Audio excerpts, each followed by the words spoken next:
السلام علیکم، دیسی اردو ٹی وی کے ساتھ میں ہوں عائشہ حمید۔ ناظرین، آج کی اہم خبر ملک کے عدالتی نظام سے متعلق ہے، جہاں صدر مملکت آصف علی زرداری نے مختلف ہائی کورٹس میں ایڈیشنل ججز کی تعیناتی اور مستقلی کی متعدد سمریوں کی منظوری دے دی ہے۔ ناظرین، تفصیلات کے مطابق صدر مملکت نے لاہور ہائی کورٹ میں 10 ایڈیشنل ججز کی تعیناتی کی منظوری دے دی ہے، جبکہ سندھ ہائی کورٹ میں 3 ایڈیشنل ججز کی تعیناتی اور 1 ایڈیشنل جج کی مدت میں توسیع کی سمری بھی منظور کر لی گئی ہے۔ اسی طرح اسلام آباد ہائی کورٹ میں 3 ایڈیشنل ججز کی تعیناتی کی منظوری دے دی گئی ہے، تو دوسری جانب پشاور ہائی کورٹ کے 4 ایڈیشنل ججز کو مستقل کرنے کی سمری بھی منظور کر لی گئی ہے۔ اس کے علاوہ بلوچستان ہائی کورٹ میں 3 ایڈیشنل ججز کی تعیناتی اور لاہور ہائی کورٹ کے 1 ایڈیشنل جج کی مستقلی کی منظوری بھی دے دی گئی ہے۔ ناظرین، اگر مجموعی طور پر دیکھا جائے تو مختلف ہائی کورٹس میں ججز کی تعیناتی اور مستقلی کے حوالے سے ایک اہم پیش رفت ہے، جس کا براہ راست تعلق عدالتوں کی کارکردگی اور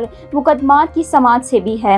اب آتے ہیں ایک اور اہم فیصلے کی طرف۔ صدر مملکت نے سپریم کورٹ کے ججز کی تنخواہوں، الاؤنسز اور پینشن کو وفاقی آئینی عدالت سے مساوی کرنے کی سمری پر بھی دستخط کر دی ہیں۔ اس کے ساتھ ساتھ ہائی کورٹ رخصت، پینشن اور مراعات آرڈرز 1997 میں ترمیمی آرڈر کی بھی منظوری دے دی گئی ہے۔ ناظرین، اس معاملے کا پس منظر بھی کافی اہم ہے۔ جوڈیشنل ججز کیمپس کے 20 اور 21 جولائی کے اجلاسوں میں 19 ایڈیشنل ججز کی تعیناتی کی سفارش کی گئی ہے۔ اب صدر مملکت کی جانب سے سمریوں پر دستخط کیے جانے کے بعد ججز کی تعیناتی کے معاملے میں اہم پیش رفت سامنے آئی ہے۔ یہ فیصلہ ایسے وقت میں آیا ہے جب اسلام آباد ہائی کورٹ میں ججز کی تعیناتی کا معاملہ بھی زیر بحث تھا اور عدالت نے وفاق اور وزارت قانون کے جواب طلب کیا تھا۔ یعنی ایک طرف مختلف ہائی کورٹس میں ججز کی کمی پوری کرنے کی کوشش کی گئی ہے، جبکہ دوسری طرف سپریم کورٹ کے ججز کی تنخواہ اور مراعات سے متعلق بھی اہم فیصلے سامنے آیا ہے۔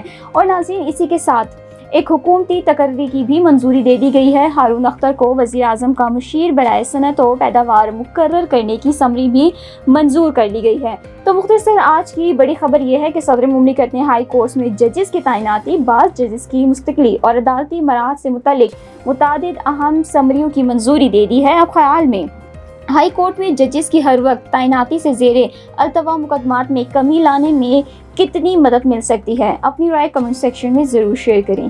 دیسی اردو ٹی وی سے فی الوقت اتنا ہی۔ مزید خبروں اور اپڈیٹس کے لیے دیکھتے رہیں دیسی Urdu T V. Neurological care is a pressing healthcare challenge in Pakistan. That's why Helping Hand USA is building Kind-R, a world-class hospital with 130+ clinics that is set to establish new standards for neurological care in Pakistan. As the first phase nears completion, anticipation is growing for the launch in the second half of 2025. Give zakat and sadaqah through Helping Hand USA today and join this historic endeavor to redefine future healthcare in Pakistan.